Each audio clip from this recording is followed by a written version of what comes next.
My name is Jason Glazer. I'm a writer. I'm also a stay-at-home dad.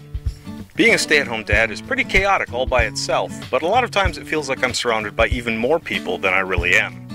You see, much like Billy Batson or Bruce Banner in the comics shares one body with a superhero, I always feel like I'm time-sharing myself as Jason the writer with people like Jason the dad, and Jason the volunteer, and Jason who's not getting the most out of his gym membership. And a lot of the time, I felt like the person who was at work was never the guy who should be the guy working. And this made me depressed.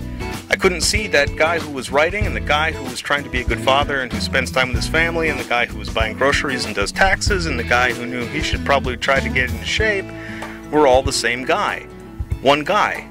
Me. So I'd be down on myself all the time.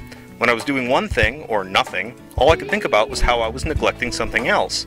But then if I started doing it, all I could think of was some other job I was ignoring.